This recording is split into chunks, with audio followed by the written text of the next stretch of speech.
a intenção não é especificamente de uma aula, mas tratar de conceitos fundamentais para que nós, juntos, meio acadêmico, meio profissional, as instituições públicas, nós consigamos obter pavimentos melhores, porque é isso que a sociedade espera de nós que estamos envolvidos com um tema extremamente complexo, ainda que seja entendido por uma boa parcela da população, e eles não têm culpa, mas também por uma boa parcela de profissionais, aí sim é por desconhecimento, é tido como algo simples e muitas vezes as pessoas têm coragem, começam a dar palpites e achando que é uma coisa simples quando ela não é. Como em todas as minhas aulas, acho que deve ter algumas pessoas que já foram meus alunos, a gente vai tratar desses conceitos fundamentais, até foi difícil encontrar um nome para representar, né, o que nós vamos conversar aqui. Tem aspectos filosóficos, são aspectos filosóficos relacionados à parte técnica, tá? Mas muitas vezes a gente faz analogia com coisas da nossa vida. E a filosofia, ela faz mais perguntas do que dá resposta, mas do tipo, de onde nós viemos, para onde nós vamos. No meu caso, especificamente, no dia 12 de agosto de 2018, eu tive um infarto, né? E se ele tivesse sido fulminante, né? São várias questões que a gente faz e reflete sobre as coisas profissionais e pessoais. E ela também serve para dar respostas. E muitas vezes, mais do que dar respostas certas para perguntas erradas, o segredo está em fazermos as perguntas corretas que vai nos direcionar no caminho da busca das respostas corretas para as perguntas corretas. Então, o que nós vamos tentar abordar é por que os pavimentos estão aquém do que deveriam e poderiam estar. Eu acho que, andando pelas nossas rodovias, nós, profissionais da área de pavimentação, sentimos que o resultado poderia ser melhor.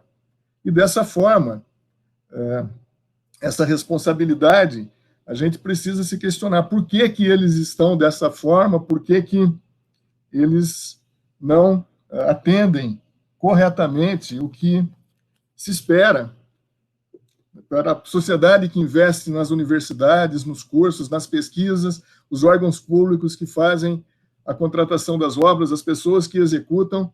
Então, nós temos uma responsabilidade coletiva e, nesse aspecto, a gente vai tratar de fazer alguns questionamentos. Obviamente que, ao final, as considerações finais vão dar algumas respostas, então não é só o aspecto filosófico de perguntas, mas também dar algumas respostas.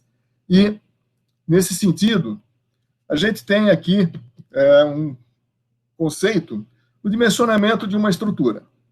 Nós não temos o pavimento como uma viga biapoiada que vai ser dimensionada, mas, conceitualmente, a gente pode começar a discutir o que nós precisamos para dimensionar essa viga. Então, nós temos que limitar a deflexão no centro do vão. O que acontece com o nosso pavimento? Nós vamos ter que limitar as deteriorações que vão ocorrer. Mas o nosso objeto ele não é tão simples quanto simplesmente limitar uma deflexão no centro do vão.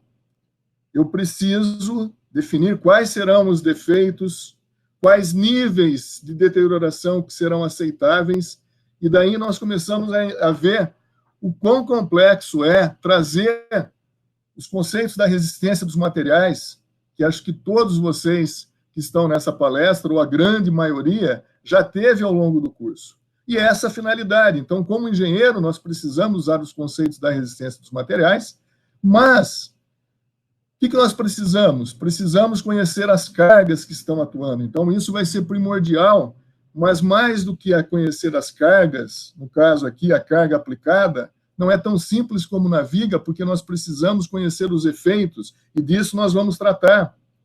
As dimensões, a geometria.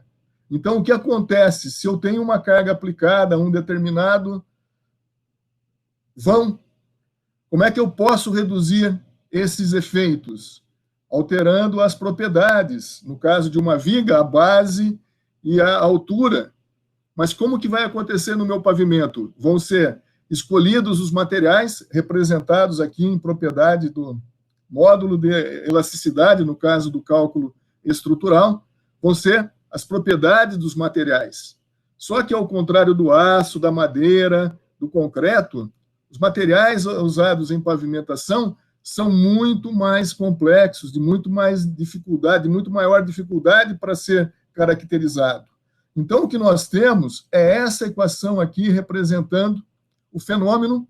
O que eu tenho que fazer é reduzir o efeito, ou reduzir a deterioração, no meu caso, para um dado carregamento que precisa ser conhecido para definir as dimensões em função das propriedades. Só que não é um material, são vários materiais que vão estar sobrepostos, e isso aumenta a complexidade. Então, no dimensionamento de uma estrutura, esse equacionamento, no nosso caso, já começa a ser um número de aplicações do eixo padrão, o efeito do tráfego, com respostas estruturais, com tensões, deformações e deslocamentos que vão ter de ser controlados. Então, o meu dimensionamento, no caso de uma estrutura pavimento, ele tem que se basear, porque nós somos engenheiros, nos mesmos conceitos da resistência dos materiais, só que, inerentemente, nós trabalhamos com algo muito mais complexo. Então, nós precisamos ter bem caracterizada as cargas do tráfego, as propriedades dos materiais e definir quais defeitos nós queremos evitar. Mas não basta conhecer o volume de tráfego, nós temos que conhecer a nossa unidade de aplicação de carga, que é o número de aplicações equivalentes do eixo padrão. E nós, já como sabemos, e num período de pandemia, nós percebemos o quanto o volume de tráfego está amarrado à economia, é amarrado a outros fatores. Então, a economia está bem, as pessoas viajam mais, as cargas estão sendo transportadas, mas temos também períodos de recessão econômica ou de catástrofes do sistema de saúde, que vão fazer com que o nosso efeito do tráfego, o volume de tráfego já seja uma variável muito complicada. Isso nós não vamos tratar aqui hoje, que é uma questão de estudos de demanda. Por outro lado, nós precisamos conhecer as cargas que estão atuando e principalmente seus efeitos. E isso vai ser uma parte importante, porque na caracterização dos materiais, nós temos sempre respostas estruturais que eu posso sofisticar com modelos cada vez mais abrangentes, considerando as propriedades mecânicas que vão da elasticidade para viscoelasticidade, consideração de plasticidade, mas que, no final das contas, vão ter o efeito do tráfego. E em qualquer gráfico de dimensionamento, não basta a caracterização estrutural, a caracterização das propriedades, se eu não caracterizar bem um dos eixos do diagrama, que é a representação do efeito do tráfego. Então, ele é fundamental no dimensionamento, e por ele que nós vamos começar, e as principais respostas aos questionamentos estarão associadas a esse aspecto, que é o que tem sido negligenciado, infelizmente. Não dá para falar do assunto, dos efeitos das solicitações do tráfego, sem tratar da minha tese de doutorado. Ela foi desenvolvida de 1990 a 1994 e continua atual. Felizmente, do ponto de vista de vaidade pessoal, infelizmente, se continua atual no sentido de ser necessária a utilização dos conceitos que foram discutidos e apresentados, mas no sentido de que ainda não fazem parte do nosso dia a dia. E é fundamental, como eu vou mostrar para vocês. Então, ela seria o lado triste de não termos essa utilização, porque um gráfico de dimensionamento, as curvas de fadiga, as funções de transferência, elas não têm só um eixo, elas têm dois eixos, e não basta eu ter a medida da propriedade ou a caracterização mecânica do pavimento se a associação com o efeito do tráfego não for feita corretamente. Então, lá no final da década de 80, começo da década de 90, eu me envolvi. Então, é uma história que numa aula dá para apresentar, uma aula mais extensa dá para apresentar, mas fiz estudo e constatei que os fatores de equivalência de carga usados na época pelo DNR, atual DENIT, baseados no trabalho do Corpo de Engenheiros do Exército Americano, o US Army Corps of Engineers, que depois ficou batizado como USACE. Eu sei que esse USACE aí é uma coisa complicada, né? Então, seria a mesma coisa que chamar Michael Jackson de Miguel Jackson, mas já está consagrado, tudo bem.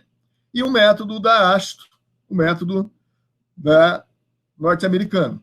Então, nós tínhamos a caracterização do efeito do tráfego no mundo inteiro, baseada em 2 métodos, e eu constatei que esses métodos tinham enorme limitação. A conclusão da minha tese é que nenhum dos 2 deveria ser utilizado, pelas limitações que eu vou detalhar. E, infelizmente, parece que a recomendação foi lida ao contrário. Em vez de não serem utilizados, a partir da minha tese de doutorado, que chamou a atenção para esses 2 métodos e as diferenças entre eles passaram a ser frequentes nas memórias de cálculo. Então, tem o N numa coluna, N USACE e N AASHTO. Então, se a intenção é ficar, de certa forma, bem com a consciência, e nós vamos ver que isso não é a realidade, a gente adota o N USACE porque dá um número de aplicações equivalentes do eixo padrão maior. Se a minha preocupação é com a redução do custo de construção da obra, redução do custo inicial, eu uso o N da AASHTO. Tá? Porque ambos têm limitações. As considerações podem até termos, eufemisticamente, algumas desculpas técnicas para a utilização dos 2, mas ambos não são justificados hoje tecnicamente. Era o melhor que nós tínhamos na década de 50, na década de 60. Só que 60 anos depois, nós precisamos entender o que se passa e quais são as condições em que eles devem ser utilizados e o que não corresponde à nossa realidade em função de estrutura de pavimento e de condições de defeitos que são considerados. Além disso, nessa época também houve a evolução tecnológica. Como as cargas são aplicadas? Através dos pneus. Os eixos são equipados com pneus. E como é essa concentração de tensões? Ela é variável em função de eu ter um pneu diagonal ou um pneu radial. Se eu tenho uma rodagem dupla, eu tenho um extra largo ou tenho um eixo dianteiro. Então, nós estamos vendo não só a questão da carga, mas como essa carga é transmitida à estrutura. No dimensionamento de uma ponte, nós temos lá o trem-tipo, a distribuição das cargas sobre o tabuleiro. No nosso caso, é uma escala muito menor, mas também é importante essa concentração de tensões, e se ela for ignorada, nós teremos efeitos que precisam ser levados em conta, senão tudo vai ser perdido. Portanto, uma consideração correta do tráfego é fundamental para o que nós temos como principal tema da nossa apresentação, que é o dimensionamento. Mas eu vou dimensionar uma estrutura, as camadas desse pavimento, e o principal material, o principal elemento é a camada em contato com as cargas. Da mesma maneira que na ferrovia é o trilho o elemento que precisa de maiores cuidados, é o que vai suportar as maiores cargas. No caso da pavimentação, é o revestimento. E, portanto, a dosagem de uma mistura asfáltica, no caso dos pavimentos flexíveis, é fundamental. E daqui a pouquinho nós vamos falar como essa consideração do efeito do tráfego influencia o processo de dosagem, já que, quando eu vou para o laboratório, o que eu tenho de simular? Eu tenho de simular as condições sob as quais o meu pavimento vai suportar as cargas do tráfego. E, normalmente, nós temos as condições de laboratório definidas por países que nos servem de referência e de onde as nossas normas são originadas. Podemos fazer algumas adaptações, mas não dá para negar que nós, na área tecnológica, nos baseamos em normas estrangeiras. E, portanto, qual que é o efeito num pavimento com espessura de revestimento com 15 centímetros? Ele é o mesmo que ocorre quando o pavimento tem 5 centímetros? Se os efeitos são diferentes, as condições laboratoriais, as tabelas que preconizam o número de golpes, qual que é a energia aplicada pelo tráfego, ou qual que é o número de giros no caso da utilização do compactador giratório, no caso de uma dosagem pela especificação SuperPave, vai ser o mesmo? Nós temos condições operacionais iguais? Claro que não, e, consequentemente, nós temos que tomar as devidas medidas para corrigir a diferença de representação do que acontece no tráfego, o efeito do tráfego real. Então, isso nós vamos ver aqui. Também era uma preocupação com relação à regulamentação técnica. Qual que é o limite legal de carga por eixo? Esse é um tema atual. Nós temos no Mercosul, originalmente com 4 países, depois com a incorporação de outros, mas qual o limite? Brasil e Argentina querendo um limite maior, Uruguai, principalmente, e com engenheiros do Ministério de Obras Públicas do Uruguai, eu cheguei a trabalhar, eles têm uma preocupação de evitar a deterioração precoce. Então, qual que é o melhor limite para que nós tenhamos a preservação da infraestrutura dos nossos pavimentos sem comprometer a parte operacional, já que no nosso caso nós temos uma porcentagem enorme do tráfego pela modalidade, pelo modo rodoviário e não explorando adequadamente as ferrovias e as hidrovias. Além disso, o efeito do tráfego é fundamental para que a cobrança seja justa, proporcional à utilização.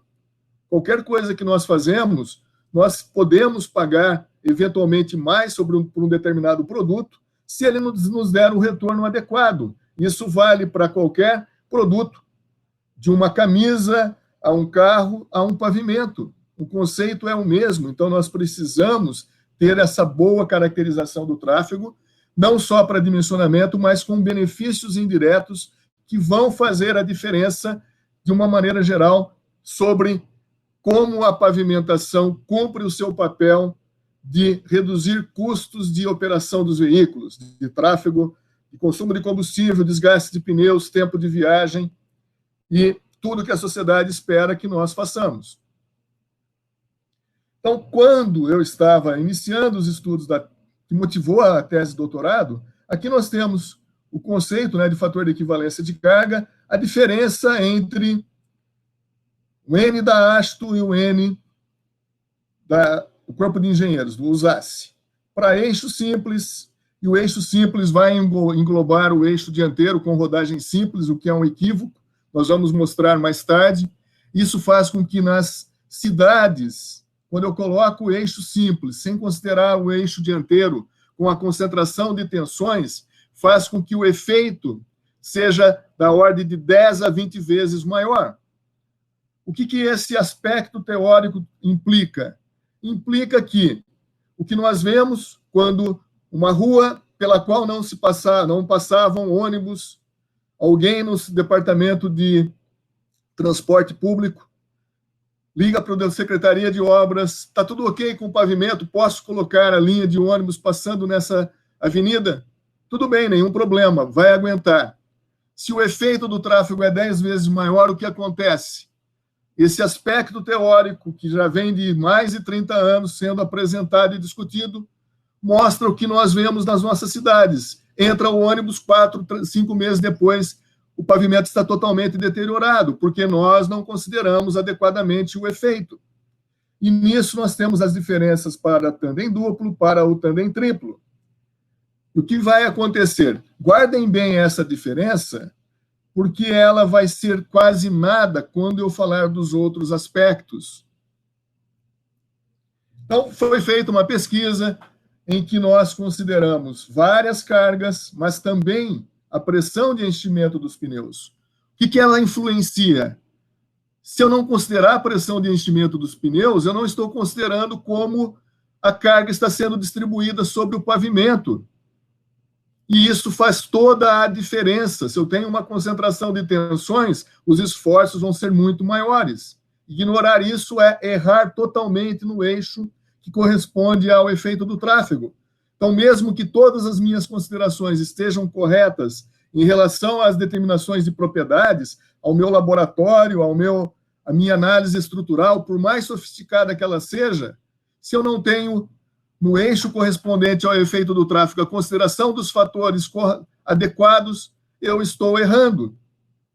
Também em relação à rodagem dupla versus pneu extra largo, eixo dianteiro, os tipos de eixo, a pressão também influencia no aspecto dinâmico.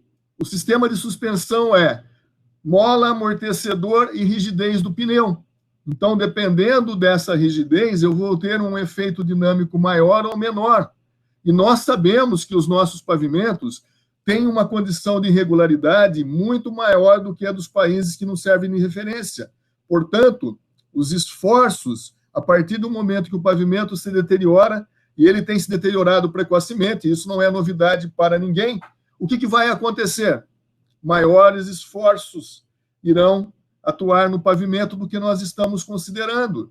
Então, esses são aspectos fundamentais com relação à carga por eixo. Não basta ter só a pesagem, que nós também não temos, não basta ter uma previsão de demanda, que além de ser algo que nós não temos pelas contagens volumétricas, mas também está amarrada à economia. Se vamos fazer o dimensionamento, e qualquer obra precisa ser feita pelo menos para 20 anos, ninguém faz uma reforma na casa para fazer a reforma depois de 2 anos, ninguém vai ter um investimento no reforço do pavimento ou na construção de um pavimento para que ele dure pouco tempo. Então, nós temos que ter isso em mente. Então, o conceito é fator de equivalência de carga, transformar no número de aplicações equivalentes. E o que vai acontecer? O nosso eixo padrão não é só 18 mil libras, 8,2 toneladas ou 80 quilonewtons. Ele é um eixo simples equipado com rodas duplas. Agora eu vou fazer uma análise estrutural sofisticada. Daqui a pouquinho a gente vai falar de roda dupla equivalente, considerar uma roda simples com equivalência de efeitos. Quais são esses efeitos? É extremamente complexa a situação. Se eu vou fazer igualdade de tensões, igualdade de deformações, igualdade de deflexão, em que ponto da estrutura do pavimento? Para um pavimento com 5 centímetros, para um pavimento com 15 centímetros. Então, essa questão da equivalência, que tem sido negligenciada quando se sofistica os processos computacionais, precisa ser entendida a diferença que ela acarreta num pavimento real. Então, eu preciso considerar também a pressão de enchimento dos pneus.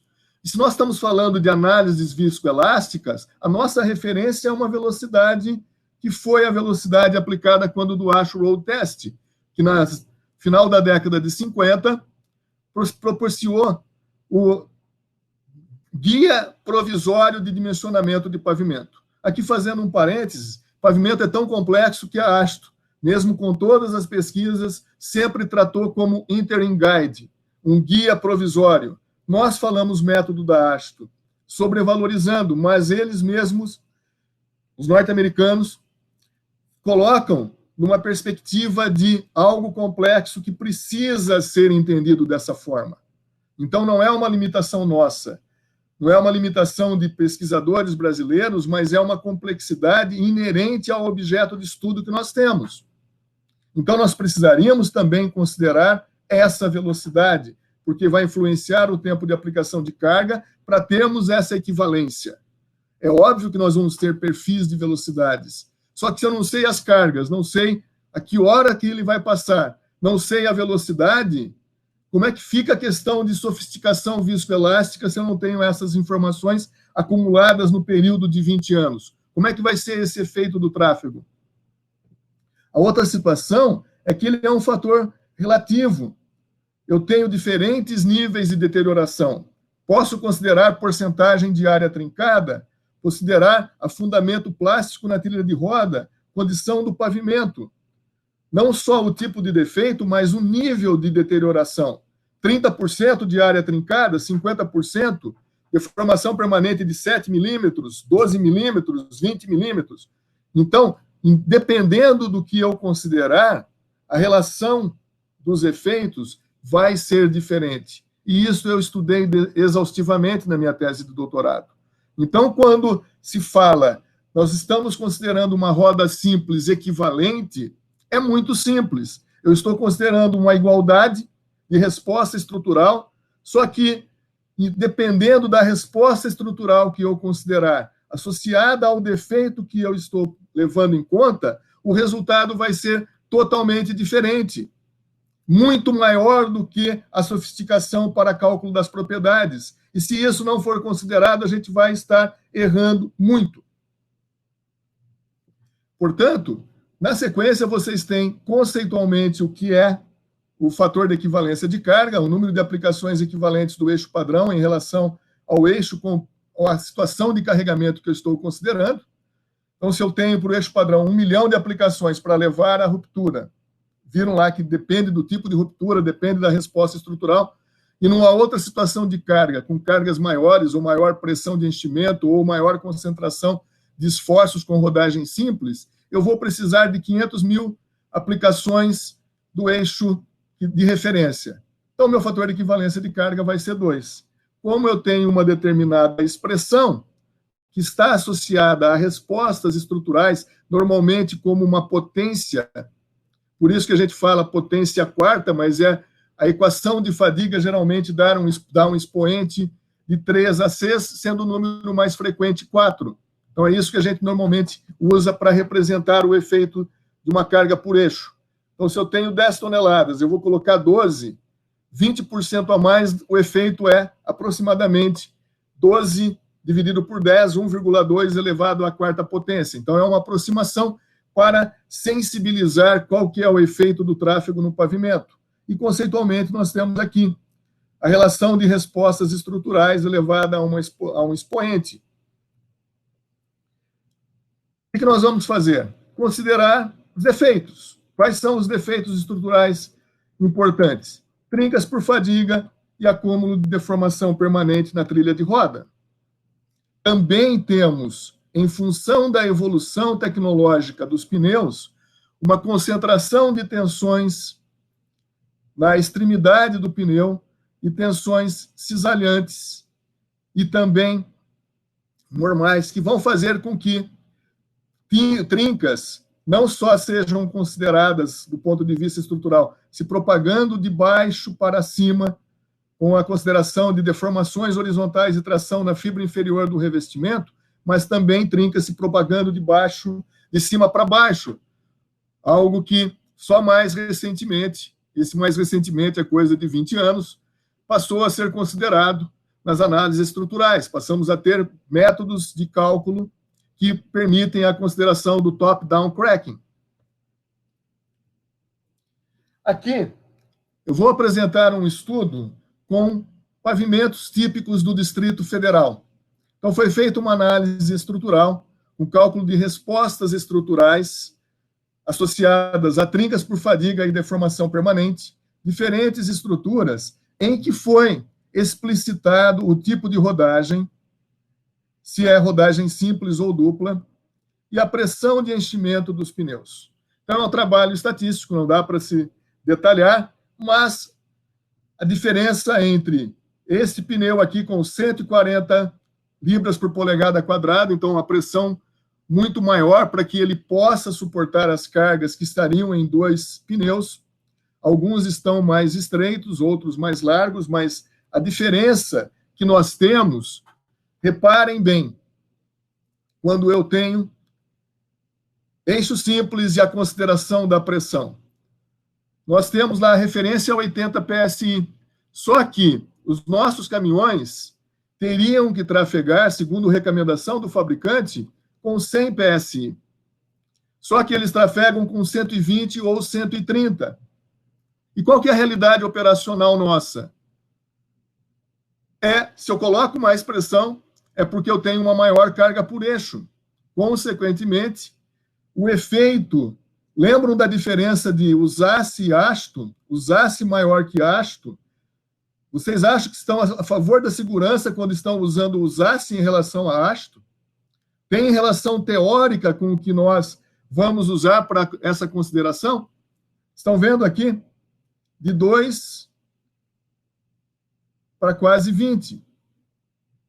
Então, quando eu tenho o efeito da rodagem e a pressão de enchimento, o meu número N real é muito maior do que aquele que nós estamos considerando. Portanto, o efeito do tráfego, o meu eixo X no ábaco de dimensionamento, vai estar equivocado. A minha função de transferência vai estar equivocada, porque eu vou ter que correlacionar medidas feitas no campo de defeitos, a evolução de defeitos, área trincada, deformação, condição do pavimento, irregularidade, com análises computacionais e determinações de propriedades no laboratório. Basta um lado estar sofisticado e correto? Não. Se eu vou ter uma curva, eu preciso de x e y bem determinados para ter correspondência, para eu poder fazer a correlação. Caso contrário, nós vamos estar nos enganando.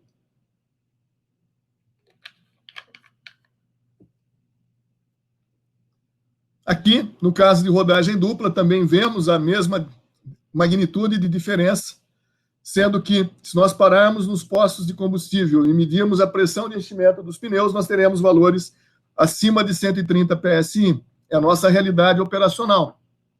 E nós temos que fazer o quê? Considerar a situação ideal ou temos que considerar a realidade? Esse é um aspecto filosófico importante. Como é que nós vamos usar esses dados? Podemos usar essas informações para uma cobrança justa. Como é que vai ser a utilização do pavimento? Em função de fator equivalência quilômetro. Se eu tenho as informações, nós temos a condição de ter sistemas de pesagem em movimento. Isso parece novidade, mas já na década de 60, portanto, há 60 anos, nós tínhamos pesagem em movimento sendo uma realidade. Deveríamos ter colocado no país. Também a fixação do limite legal, aquilo que eu comentei, se eu vou fazer multa, a multa tem de ser no sentido de não valer a pena a sobrecarga. Se eu tenho o efeito correto, eu vou fazer uma cobrança que não vai valer a pena para o operador tentar burlar a lei. Não pode ser uma situação de impunidade como acontece hoje.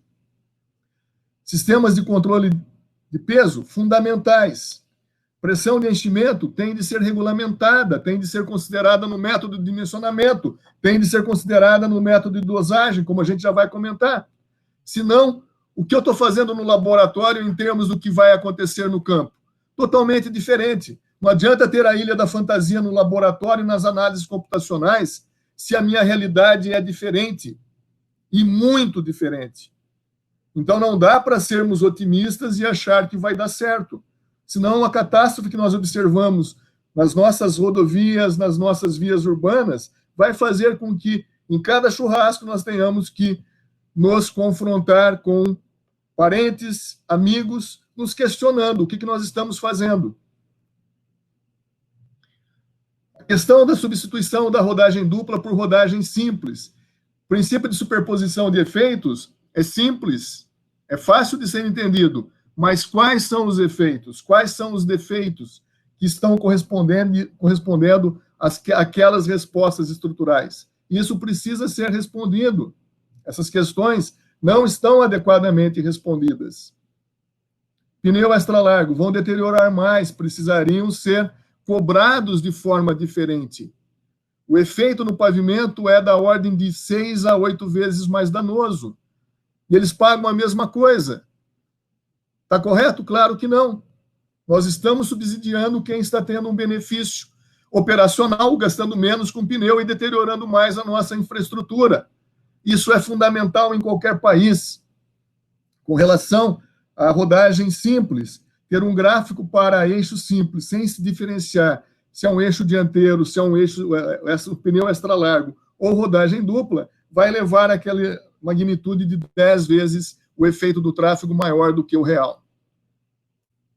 Outro aspecto importante é sobre a judicialização que tem acontecido. Já acompanhei situações em que juízes proíbem a consideração da sobrecarga.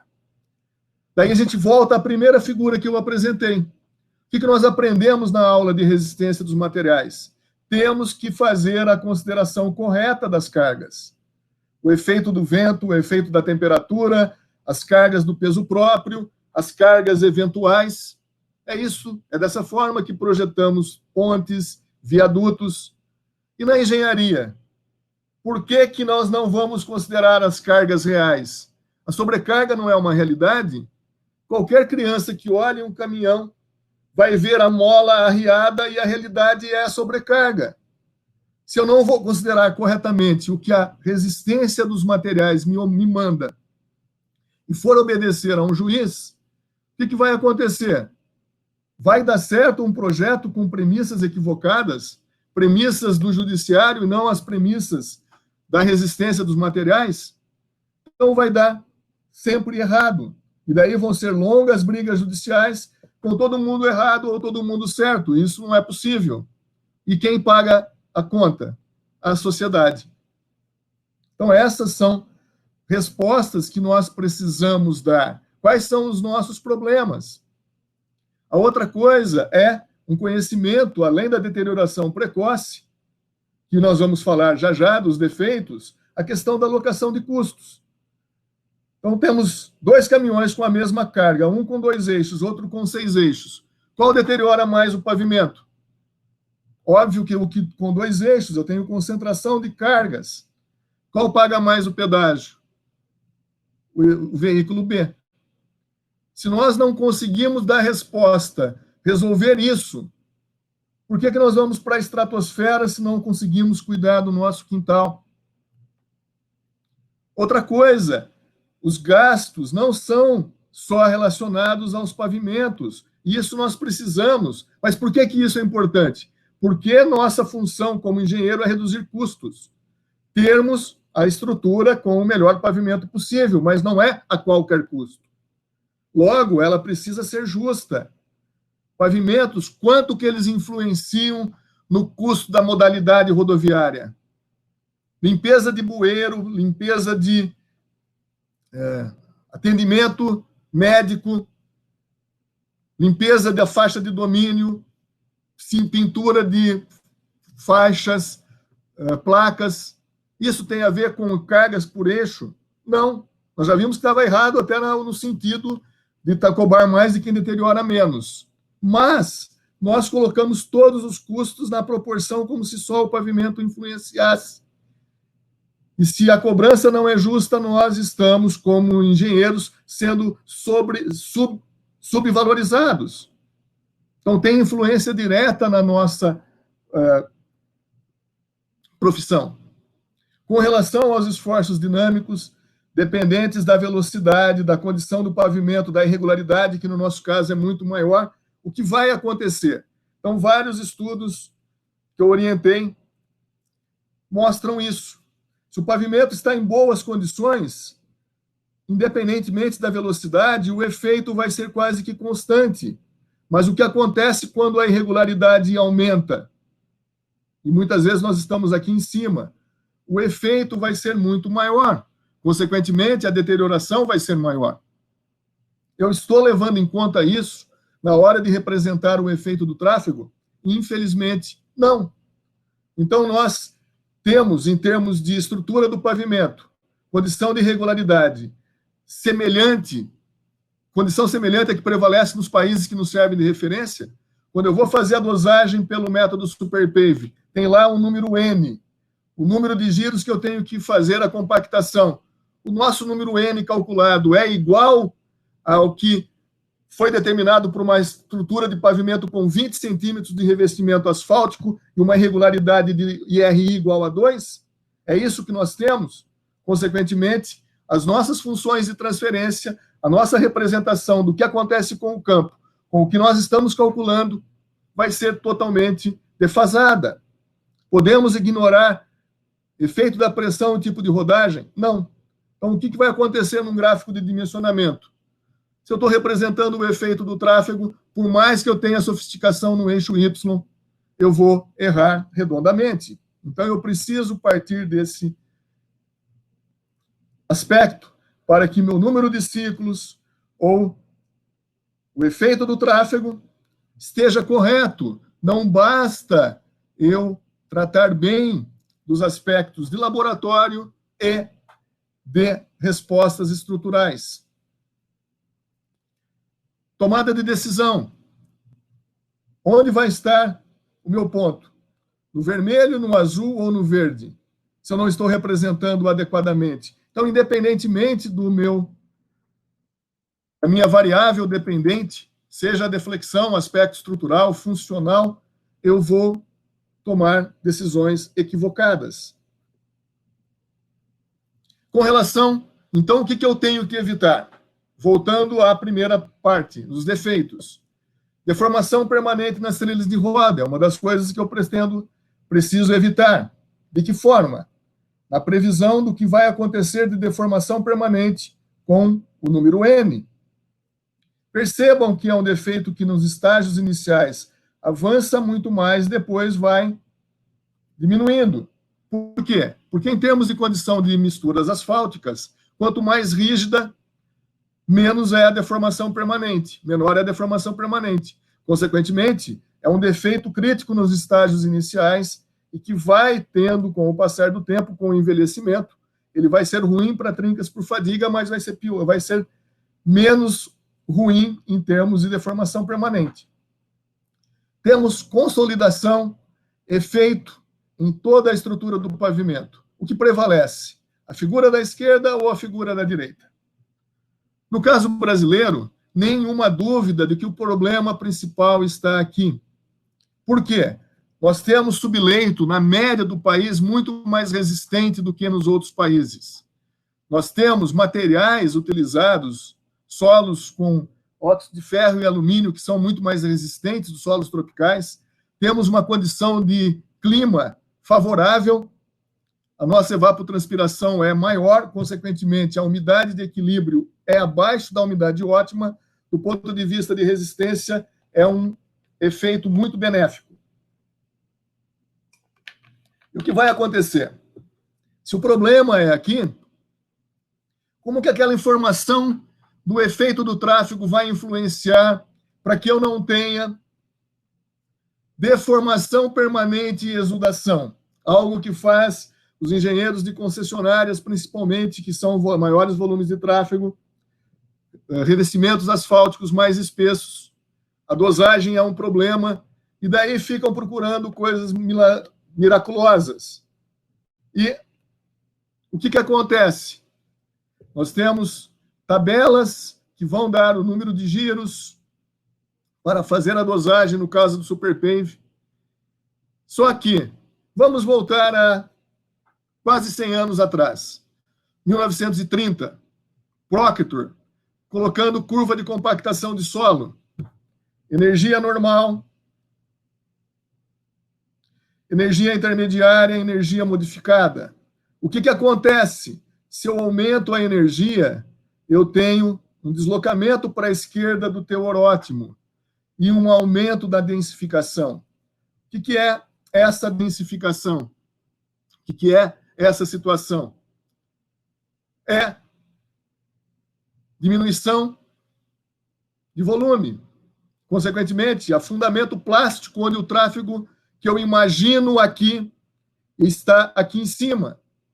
O número N real muito maior tem um equivalente, se eu esquecer solo e água, imaginar agregado e ligante, eu vou ter o ligante funcionando mais como um lubrificante, reduzindo a resistência ao cisalhamento, fazendo com que haja isso aqui. O que eu preciso, então?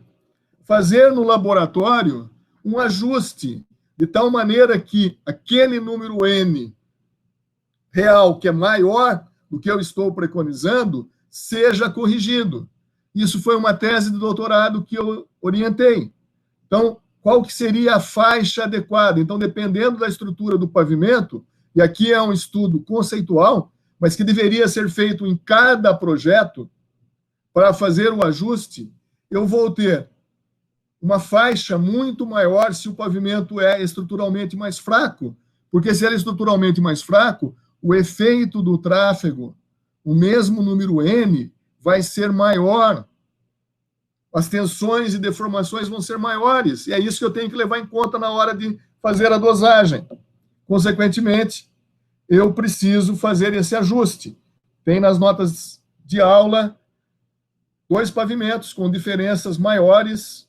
Se a estrutura do pavimento não é tão mais fraca, eu vou fazer um ajuste que vai ficar entre 5% e 30%, mas pode chegar num ajuste da energia aplicada até de 50%.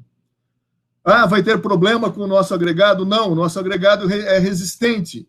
Fazendo pesquisa com o Marshall, começo da década de 2000, aplicando 155 golpes em vez de 75 golpes por face do corpo de prova, não teve alteração granulométrica nem de quebra de partícula, não teve alteração nenhuma. Os nossos agregados aguentam. Então, eu posso compactar mais, vou ter melhores misturas e vou ter um teor correto de ligante. Então, essa situação da energia aplicada pelo tráfego é fundamental para que a dimensão feita no método de dimensionamento seja correspondente a propriedades que eu espero. Senão, não vai adiantar nada. Minha mistura não vai suportar as cargas, porque a ilha da fantasia do laboratório não vai ser o mundo real e cruel que ele vai enfrentar nas nossas rodovias. Nosso material, principalmente a camada asfáltica, é extremamente complexo. Então, temos materiais elástico-lineares, não lineares, plásticos, viscosos, tudo isso em 24 horas. Qual que é o melhor modelo? Se eu estou considerando uma velocidade de 90 km por hora, que foi a velocidade que o VIM considerou quando propôs o conceito de módulo de resiliência há 70 anos, e ainda não temos em nosso país laboratórios capazes, numa escala de meio técnico, não estou falando de meio acadêmico, o método de dimensionamento tem de ser para o meio técnico. O dimensionamento é para o meio técnico, não é para a satisfação do meio acadêmico. Qual que é a nossa realidade operacional do EAPOC ao Chuí? Nós temos laboratórios para fazer um ensaio de módulo de resiliência? Infelizmente não, mas é um conceito de 70 anos. Temos essa defasagem e temos coisas ainda mais complexas vindo, mas se não tivermos o fundamental, nós precisamos ter o exame de sangue, mesmo que tenhamos necessidade de tomografia e ressonância. Nós não vamos deixar de ter a necessidade de fazer o exame de sangue. Se nós não temos nem o exame de sangue, o que adianta eu fazer um exame mais sofisticado se as informações sobre plaquetas e outros componentes do sangue não estiverem disponíveis? Com essa época de pandemia, ficam mais fáceis as analogias com a medicina. Às 2 horas da tarde, um caminhão a 20 km por hora, 10 km por hora, a fundamentos plásticos, ele chega às 4 horas da tarde, temperatura no pavimento de 70 graus Celsius, fica parado para descarregar. O que nós temos? Um comportamento preponderantemente viscoso. Então, ao longo do dia, em laboratório nós podemos simular, mas como eu vou fazer a função de transferência se eu não sei as cargas, as horas, as velocidades no acumulado de 20 anos? Vai ser uma suposição com uma variação enorme. Não adianta eu sofisticar de um lado se eu não entender a complexidade do outro. Então, nós temos que avançar do prático para o científico. Então, dos métodos convencionais para os ensaios mais sofisticados. Daí nós temos a viscoelasticidade, que também nós temos na mistura, já que o principal componente, ainda que não em termos de porcentagem, os 5% em peso dos ligantes asfálticos, não representam a importância que eles têm. O preço que eles têm, sim, representam a importância relativa. Então, como que vai acontecer em relação à frequência de aplicação de carga, portanto, a velocidade, o tempo de aplicação, a temperatura, tudo isso é fundamental. Mas, vamos refletir um pouquinho. Numa mistura asfáltica, a condição no campo é sem controle nenhum. Mas, em termos de propriedade do principal elemento, é fundamental. Então, nós estamos 20 anos defasados em relação à necessidade de termos essa consideração para a caracterização principal a caracterização do principal elemento, o ligante asfáltico.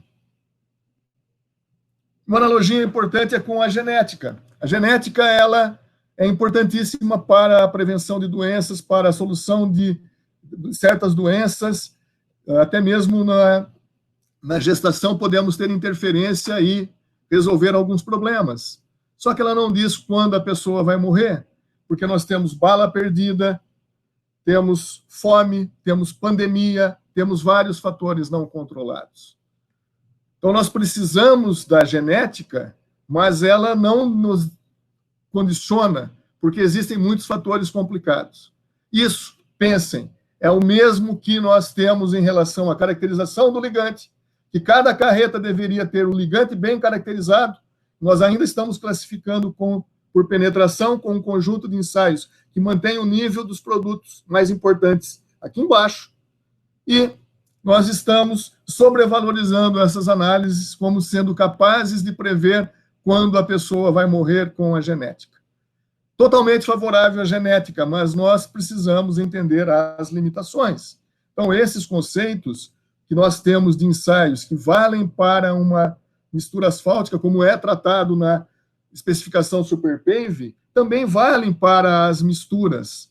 Então, a frequência, o que vai ser um material elástico ou viscoso, nós vamos querer sempre um material elástico, vamos fazer todas as pesquisas para que nós tenhamos um comportamento mais elástico possível, podemos caracterizar essa relação viscoso e elástico, mas também temos conceitos da década de 50 que ainda são válidos para que nós consigamos ter as relações entre as camadas. Análises estruturais que são feitas em países que nos servem de referência, com a caracterização dos materiais em ensaios cíclicos, com 1 segundo de ciclo, 1/10 de segundo de aplicação de carga, coisa que, na realidade dos laboratórios, ficou a partir do meados da década de 80, vamos colocar 1990, há 30 anos, portanto. E essa defasagem de laboratório é fundamental. Já pensou se os nossos laboratórios de análises clínicas não tivessem o mesmo que os laboratórios do mundo inteiro fazem para a caracterização do sangue, para a caracterização dos exames médicos?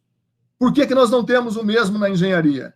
Cada departamento de estrada de rodagem do país tinha condição de fazer o mesmo que o DR da Califórnia, o DR do Texas, o DR dos Estados Unidos mais ricos tinham na década de 80.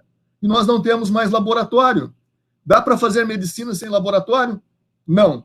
Dá para ter engenharia sem laboratório? Não. Dá para ter método de dimensionamento sem determinação das propriedades? Não.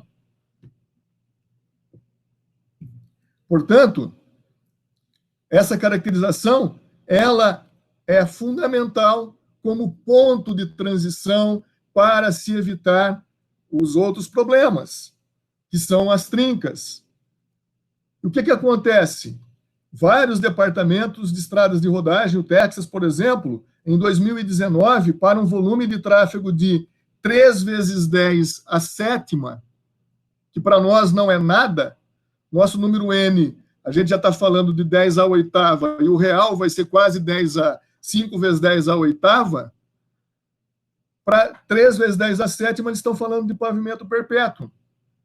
Então, o que nós temos de alternativas? O que nós precisamos na hora de considerar esse método de dimensionamento? Ele é para o meio acadêmico ou para o meio técnico? Temos de ter laboratórios? A caracterização é indispensável?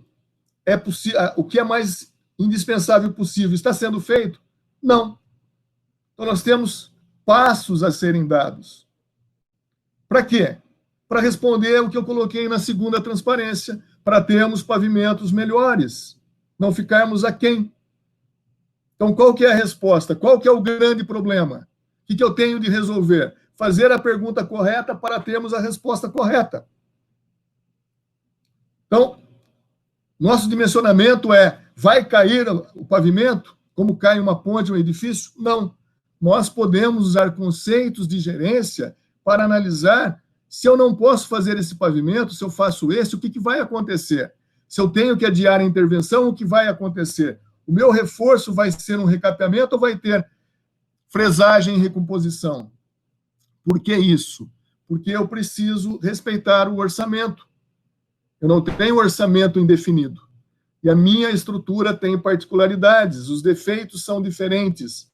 O que é a ruptura, a estrutura de um pavimento, não é igual à ruptura de um edifício, de uma ponte. Até não ser catastrófica, faz com que nós, muitas vezes, tenhamos os nossos conceitos técnicos levados para segundo plano.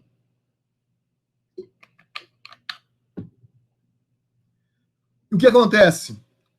Na minha tese de doutorado, mostrei tensões máximas para que espessuras, 5 e 7,5 centímetros. Trabalho do professor Witzak.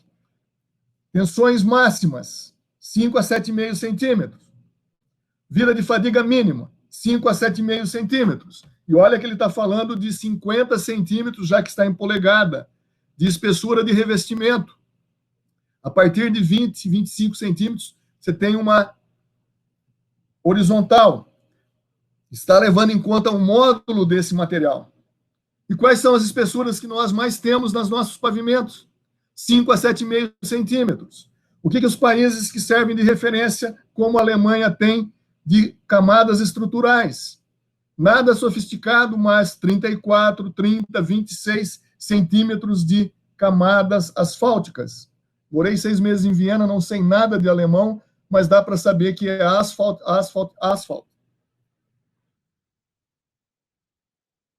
O que acontece se eu enrijeço a base? Eu alivio os esforços. Eu posso fazer isso com base cimentada e base asfáltica.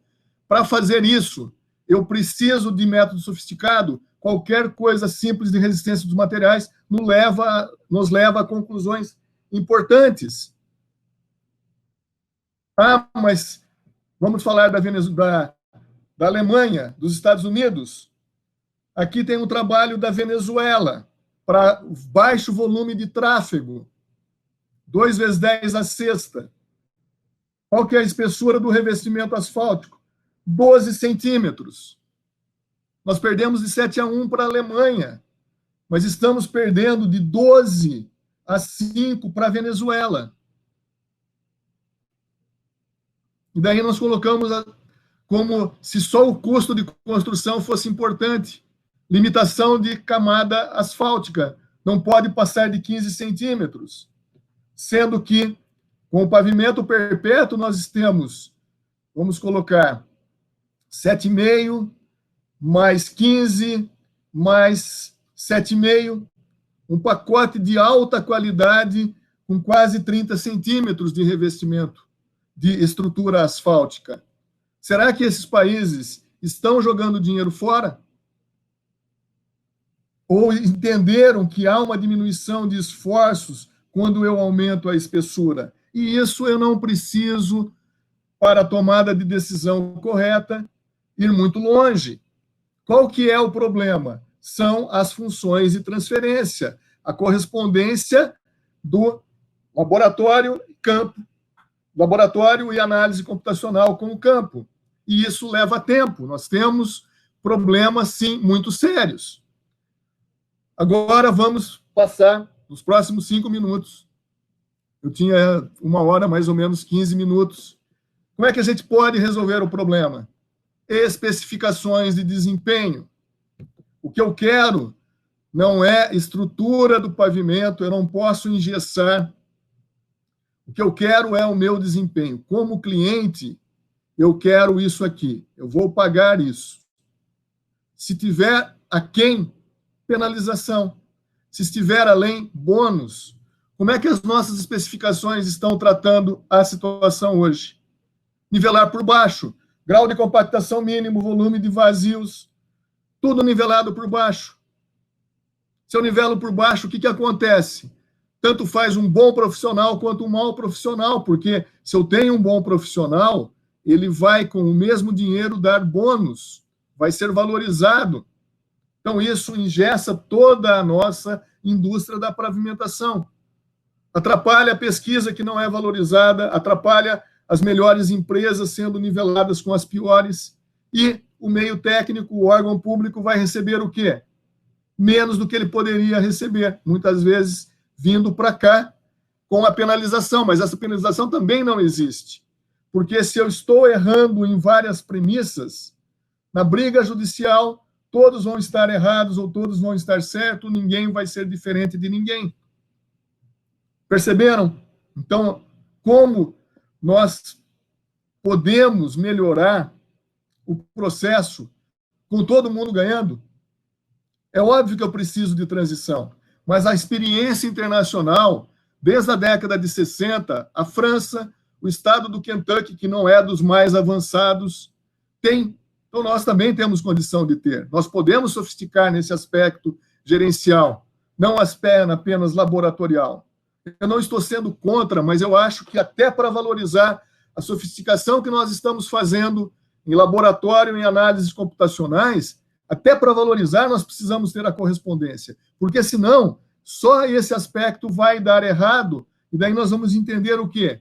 Que o pavimento é para dar errado no país. Nós somos todos incompetentes, e não somos. Nós somos muito dedicados e competentes, mas precisamos da conceituação filosófica correta. Então, nós não podemos engessar, temos que ter, não tem um método universal, mas cobrar as responsabilidades. O que acontece quando você faz um projeto? Você é responsável pós-construção. A mesma coisa tem de acontecer. Quais são os benefícios indiretos? Vamos ter laboratórios para valer, valorização dos melhores profissionais. Eventualmente, nós podemos usar normas estrangeiras devidamente, quando os parâmetros por elas exigidos são considerados para esse período de transição. Não é problema se nós não temos uma função de transferência ainda.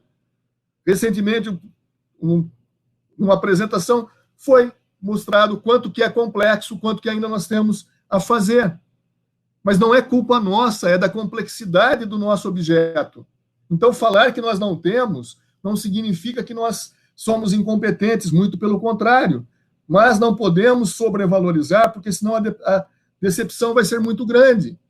Esse desafio da obtenção de curvas de fadiga representativas, já que nós não conseguimos caracterizar isso ao longo da vida em serviço. O dano acumulado, para ser correlacionado, é muito difícil. Nós vamos nos basear na lei de Miner, de 1945, só que ela é ótima para materiais metálicos. Os engenheiros aeronáuticos e mecânicos são felizes, porque eles trabalham com material com estrutura cristalina e a cada ciclo eu tenho um dano ao material. Só que nós temos um material tixotrópico, tem o fenômeno de healing, que mesmo em laboratório as verificações deixam dúvida. Será que foi uma cicatrização mesmo? Ou foi algo aleatório, dada a dispersão? Isso em laboratório, imagine no dia a dia, com nuvens, com variação de umidade, variação da estrutura, mudança aleatória de temperatura, imprevisibilidade do tráfego, carga por eixo, tipo de rodagem, pressão de enchimento, todos os fatores, volume, velocidade. Então, as nossas funções de transferência, as nossas curvas de fadiga, são inerentemente complexas. Então, não é um desafio para o Brasil, mas é um desafio para o mundo. E que nós temos que levar em conta essa complexidade. Tá? Então, ainda vai ter um tempo. Isso precisa ser levado em conta e, se possível, ao longo do tempo, com a consideração correta do tráfego. Por quê? Se nós esperamos uma panaceia que não virá, além da penalização, o que acontece? Nós vamos ter, seria muito melhor nós seguirmos os exemplos dos países que nos servem de referência. Tá? Há uma expectativa enorme que, se ela não for correspondente, nós vamos achar que nós somos incompetentes inerentemente. Todo mundo que vai para a pavimentação é incompetente. E isso é uma tremenda injustiça. E por que nós, agora um aspecto mais filosófico, por que nós esperamos a panaceia? É da natureza humana. Nós queremos o melhor. Né? Vamos pegar um caso típico. As pessoas que fumavam, o que elas queriam? A propaganda que falava que o cigarro fazia bem para a saúde. Na década de 80, todos os carros de Fórmula 1 tinham propaganda de cigarro. Parecia que a Fórmula 1 não viveria sem cigarro. Os restaurantes, todos tinham cinzeiro. Então, se não tem fumante, não tem cliente. Mas nós precisamos nos conscientizar, da mesma maneira que essas considerações que eu comentei precisam ser levadas em conta, nós também temos que nos conscientizar, como nós nos conscientizamos. O direito não fumante vem antes. E ponto final. Então, nós temos que ter entendimento de que você quer ouvir uma certa coisa, vamos ter algo milagroso, mas nós, infelizmente, não vamos ter. Nossos pavimentos, como eu comentei, eles têm fome. E nós, quando temos alguém com fome, nós temos que fazer o quê? Dar comida, dar um banho para quem está desamparado, ou vamos levar para fazer tomografia computadorizada, ressonância magnética, dar um pouquinho de caviar e devolver para a sarjeta? Hipocritamente. Não. Então, nós precisamos de espessuras e materiais adequados para suportar as cargas reais impostas pelo tráfego e que qualquer análise com base na resistência dos materiais mostra isso. Vamos deixar de avançar como estamos avançando muito do ponto de vista científico? Não, temos que fazer. Eu reconheço a importância, mas também temos de reconhecer as limitações. Porque senão nós não vamos ter os melhores pavimentos que nós precisamos e temos condição de fazer. Então, aqui, desse aspecto, eu só vou contar uma história para encerrar, e depois um comentáriozinho rapidinho sobre o que tratam,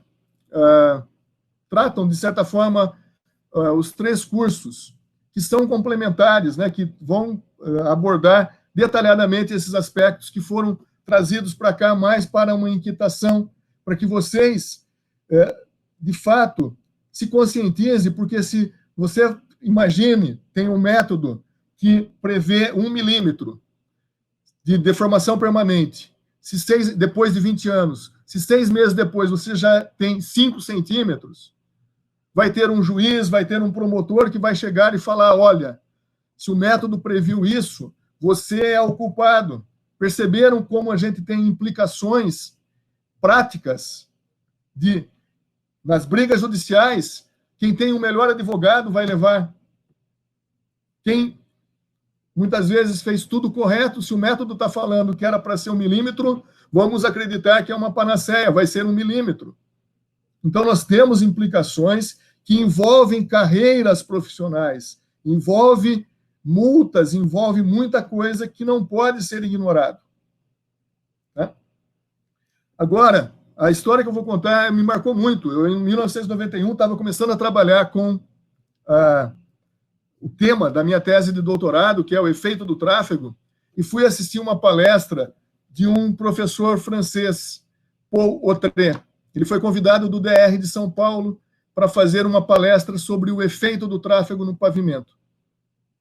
No início da palestra, ele perguntou sobre dados de pesagem por eixo no estado de São Paulo. E daí ele foi informado que nós não tínhamos. Ele simplesmente falou, olha, então para que vocês me trazem aqui? Eu não tenho nada para falar. Para que vocês querem a minha palestra? Depois ele acabou fazendo a palestra. Obviamente que o efeito principal era para chamar a atenção. Para mim, me marcou muito. Mas para quem toma a decisão, não marcou nada, porque nós continuamos a fazer projetos sem ter a informação básica. É como se fosse fazer o dimensionamento de uma viga sem conhecer o P, sem conhecer a carga. Dá para fazer isso? Não. Então, nós precisamos ter essa conscientização fundamental. O que nós podemos tratar, então, da complexidade, como eles são esses efeitos, quais são as propriedades que governam a obtenção, a limitação dos defeitos que vão ocorrer nos pavimentos, como eles condicionam e como eles podem ser controlados, como nós podemos ter pavimentos melhores, mas isso dentro da nossa realidade. A partir do momento que nós tivermos condições, óbvio que vamos avançar, mas temos que entender que esse avanço passa pela caracterização correta do tráfego e funções de transferência que correspondam ao tráfego, aos pavimentos reais, ao que nós temos na nossa estrutura do pavimento. Então, essas hipóteses precisam ser verificadas para que o método funcione. E também com relação aos materiais, o que nós vamos colocar na nossa estrutura do pavimento. Então, essas propriedades e a especificação Superpave já era para ser uma realidade. Na pós-graduação tem um curso já desde 2000, tá? E mesmo quando não tínhamos o laboratório, eu levava os alunos no SEMPES, na Petrobras, e eles tinham contato com os equipamentos, mas já estavam conscientizados sobre as propriedades que são importantíssimas para a caracterização do que nós estamos dimensionando. Não adianta eu dimensionar e, no campo, as propriedades mecânicas não serem atendidas. Então, as coisas estão amarradas e essas reflexões é que eu gostei de colocar para vocês, no sentido de não deixá-los só preocupados, mas para fazerem as perguntas corretas, buscarem as respostas para essas perguntas, para que nós tenhamos todos, iniciativa privada, universidade e órgãos públicos empurrando para o mesmo lado e não sejamos mais motivo de comentários engraçadinhos e deselegantes de parentes e familiares quando falamos de pavimentação nos churrascos. E tomara que nós voltemos logo às atividades presenciais, aos churrascos, às festas, e dessa forma eu encerro a apresentação e devolvo para o Elci, agradecendo imensamente a New Roads por proporcionar essa oportunidade.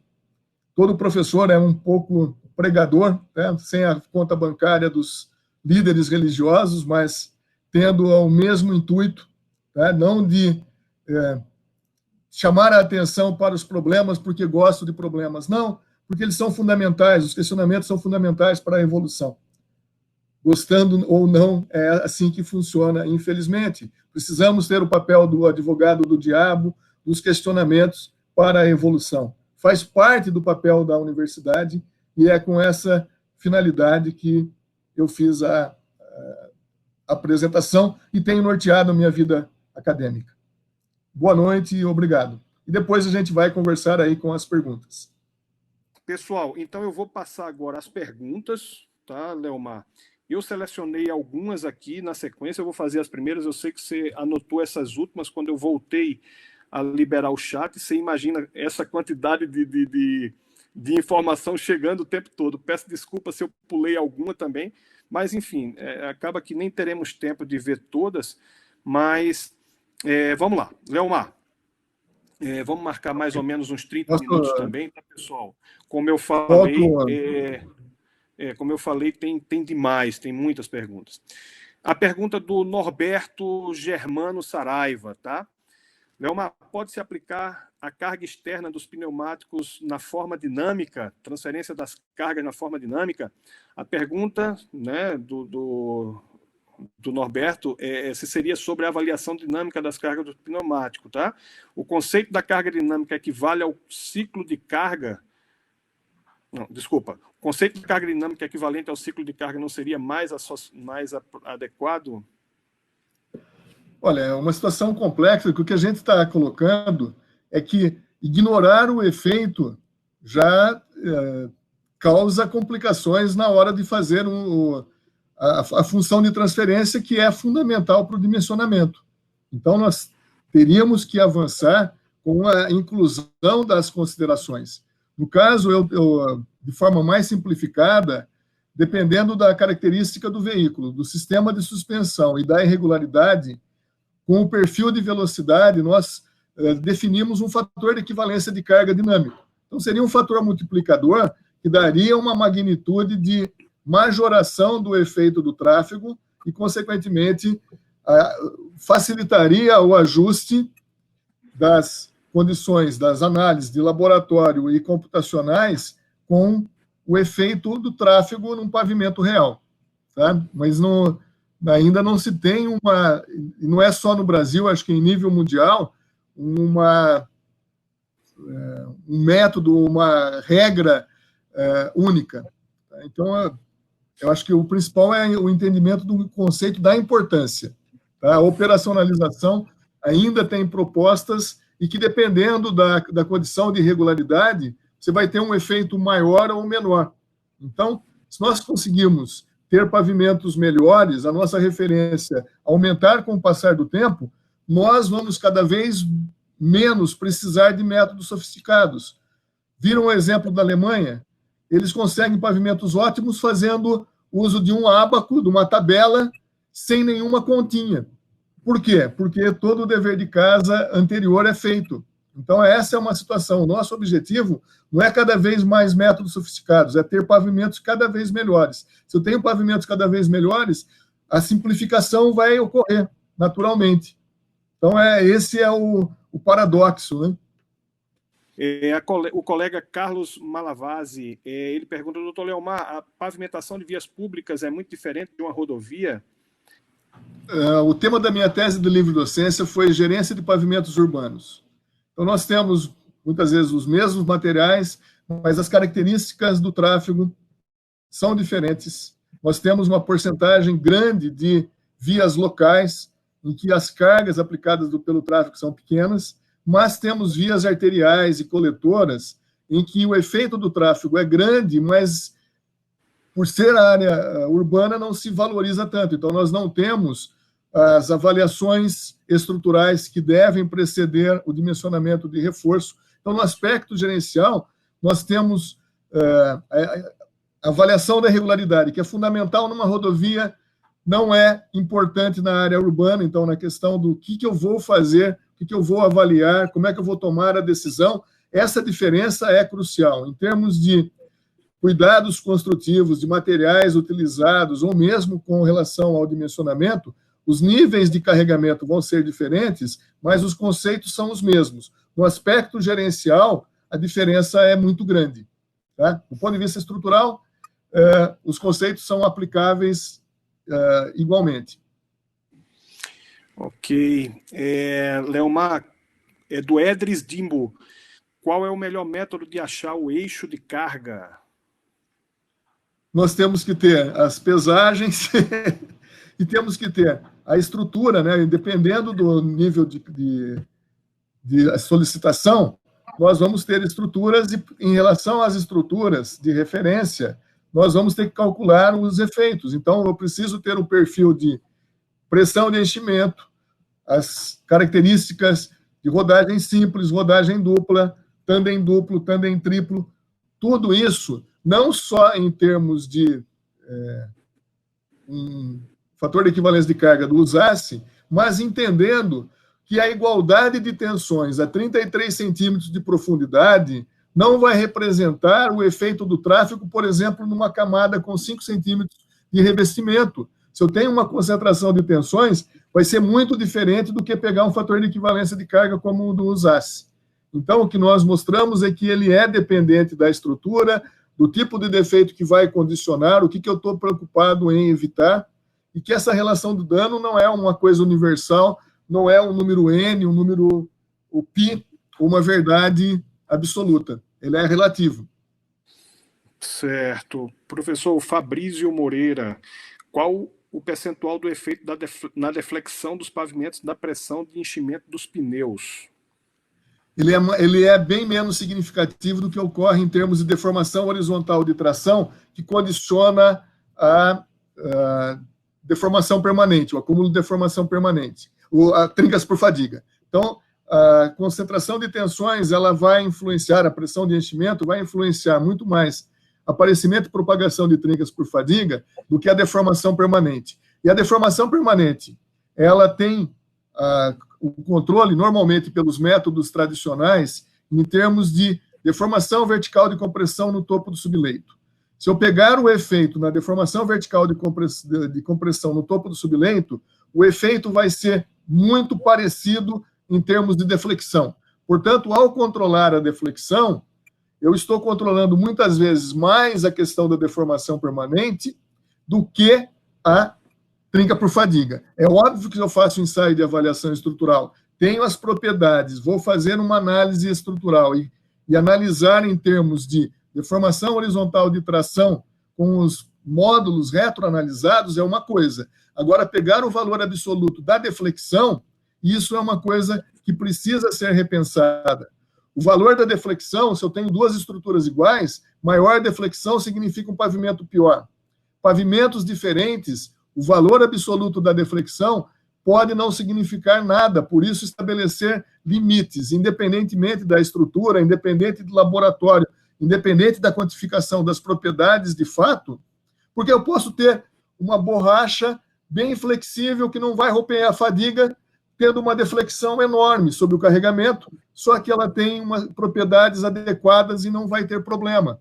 Portanto, nós precisamos tomar cuidado com relação às especificações que controlam a deflexão. A deflexão é importante para, estruturalmente, eu caracterizar o meu pavimento, fazer as análises estruturais, de fato, para o defeito importante, que é a trinca por fadiga. Só o valor absoluto da deflexão vai levar a pavimentos bons serem rejeitados e pavimentos ruins serem aprovados, porque eu preciso de uma análise mais completa. Ela é uma ferramenta para dar as propriedades para as análises complementares. O valor de referência da deflexão não é, por si só, um indicador único e seguro. É isso aí, Leomar. Paulo Machado, qual o método para dimensionamento das camadas de reforço de subleito, subbase, base e camada asfáltica? Aí, o que nós queremos é uma análise que use os conceitos da resistência dos materiais. Então, as análises mecanísticas fundamentais. Então, nós vamos caracterizar os materiais. O que nós precisamos? Essa caracterização tem que ser feita pelo meio técnico. Então, o que nós teríamos de primeiro passo? Ter laboratórios para a determinação da rigidez, porque a rigidez relativa das camadas vai condicionar o desempenho. Depois, se eu puder caracterizar com diferentes velocidades, diferentes temperaturas, ótimo. Só que eu tenho que entender a realidade operacional do país. Então, seria fundamental que nós tivéssemos laboratórios equipados para realizar ensaio de determinação do módulo de resiliência.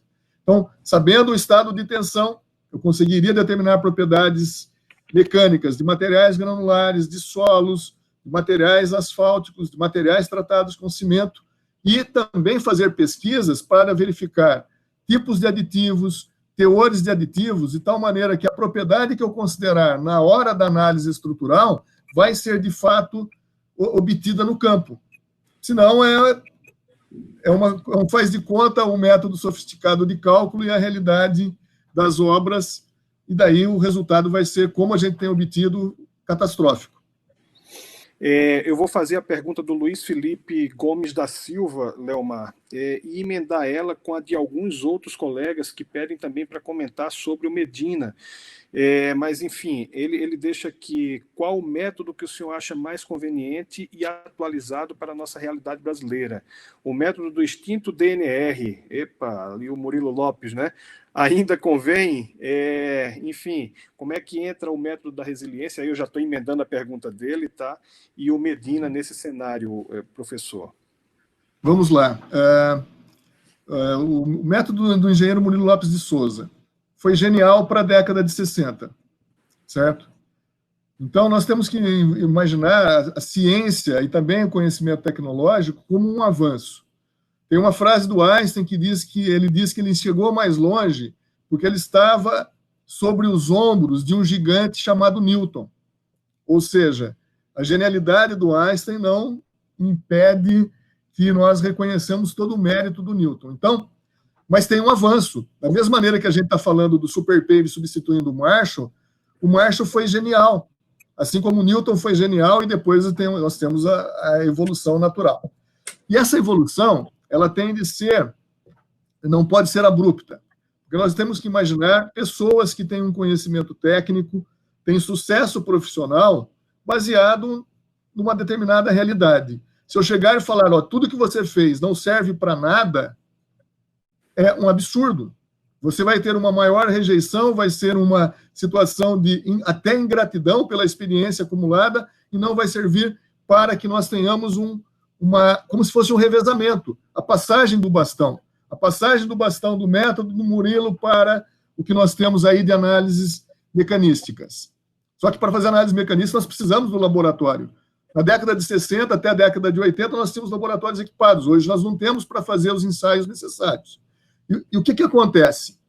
O método do Murilo, o método do Dennit, ele, que ainda está em vigor, ele é ótimo para um pré-dimensionamento.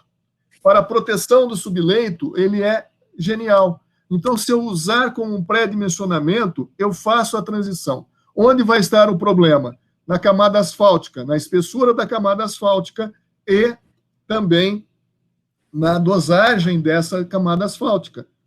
Com isso, eu faço uma transição. Eu não jogo fora do nada. É óbvio que, naturalmente, com os equipamentos, nós vamos acabar esquecendo. Nós vamos dar um passo à frente, mas sabendo qual que foi a nossa origem. Agora, o problema do engenheiro Murilo Lopes de Souza, que nós falamos de método do Murilo, método do Dennit, método brasileiro, se nós colocarmos 50%, 75% de Coca-Cola, 25% de Pepsi-Cola e chamarmos de Coca-Cola brasileira, é uma Coca-Cola brasileira? Não. Então, pegar 25% do método da Ashton, 75% do método CBR e chamar de método brasileiro, também teve culpa no sentido de atrasos na atualização. Países muito mais evoluídos tecnologicamente do que a gente, eles foram humildes no sentido de adotar o método da Ashton, ou adotar o método CBR, e quando eles avançar junto. Nós ficamos com a falsa ideia de ter um método brasileiro, ter a Coca-Cola brasileira, que, infelizmente, é 75% do método CBR e 25% do método da Ashton. Daí nós ficamos xenofobamente amarrados. É o método brasileiro, nós não precisamos de nada internacional. Isso fez também com que houvesse atraso. Por isso a minha preocupação quando a gente começa a querer nacionalizar a resistência dos materiais, conceitos fundamentais. O problema é a função de transferência. Se eu não conseguir uma boa função de transferência, o resto não vai adiantar nada. E são conceitos fundamentais. A hora que eu batizo, eu ingesso. A hora que eu ingesso, eu não avanço. E se eu não avanço, eu estou morto. Acho que isso responde também diretamente ao outro método, tá? Que a gente não pode cometer esse mesmo erro conceitual que foi colocado quando a gente tinha lá o método do Dennit e o método do Murilo. Quando fica personalizado, nós não avançamos. Já que estamos baseando em conceitos gerais de engenharia. Eu tenho algumas perguntas que eu selecionei. Eu poderia fazer uma interrupção? Então, uma pergunta foi... Claro. O método americano leva em conta a pressão de enchimento dos pneus? Não. Sabe por quê? Porque eles têm espessura mínima de 15 centímetros. Se eu tenho uma espessura enorme, o efeito vai ser pequeno. Ou seja, eu tenho uma situação diferente. Se eu fizer essa estrutura de pavimento, eu não preciso me preocupar. Agora, o problema é, nós temos essa estrutura do pavimento? Não. Eu quero o melhor dos mundos. Eu não faço a consideração porque os americanos não fazem, mas eu não faço a estrutura que os americanos fazem.